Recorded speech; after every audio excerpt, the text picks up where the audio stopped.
Sepertinya Simo Sito tengah benar-benar lapar setelah terjaga semalaman. Bukan tanpa alasan, Ayahanda Kanjeng mengharapkan ada keturunannya yang bisa mengembalikan kejayaan Majapahit.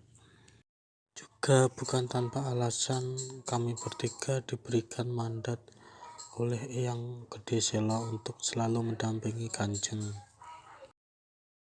Menurut cerita Ki Ageng Selo, sesungguhnya antara leluhur kita masih berujung pada trah yang sama.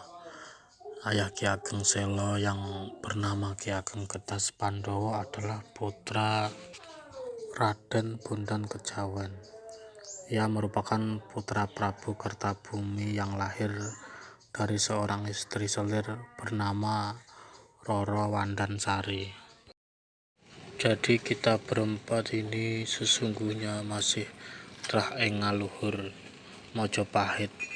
Hanya saja kami bertiga ini berdarah cair, sementara Kanjeng berdarah kental.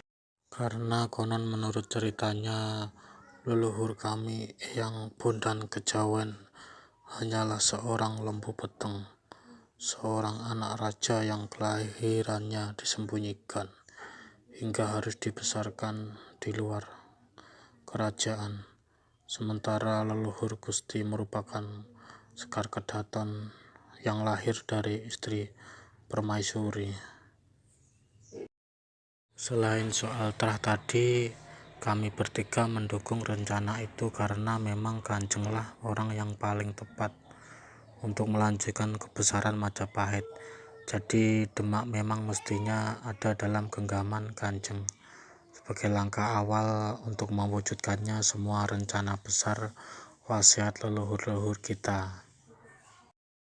Karena Kanjeng adalah anak tunggal Kebu Kenongo, atau yang dikenal orang sebagai Ki Ageng Pengging, sementara Ki Ageng Pengging adalah putra Prabu Handayani yang terlahir dari Ratu Ayu Pembayun.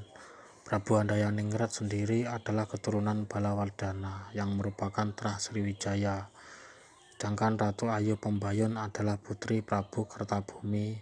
Jadi trah Ningrat Sriwijaya dan Majapahit sangat kental mengalir dalam darah biru Kanjeng, sesuatu yang tak bisa disangsikan sebagai bekal untuk mengembalikan kewibawaan Sriwijaya dan Majapahit.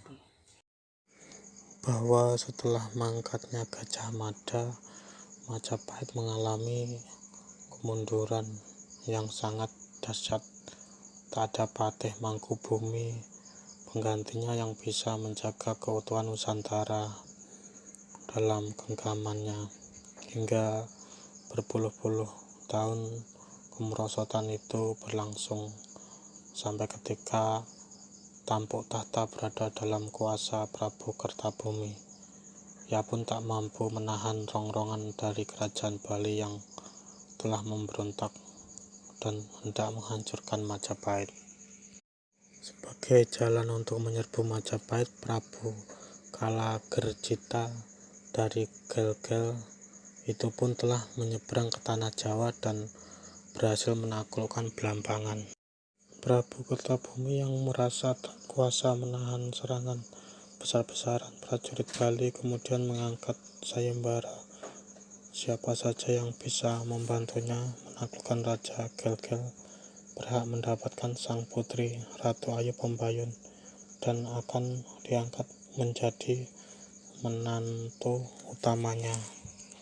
Banyak sudah para adipati bawahan yang mencoba maju ke medan perang tetapi selalu pulang dengan membawa kekalahan.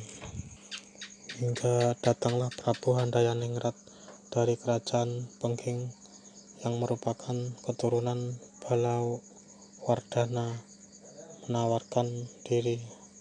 Berangkatlah raja muda itu ke ujung timur tanah Jawa menjadi senopati perang Majapahit, menggempur prajurit Gelgel dengan segenap kemampuannya. Gabungan sebuah prajurit bawahan Majapahit kemudian mampu mengusir prajurit Bali dari bumi Blambangan.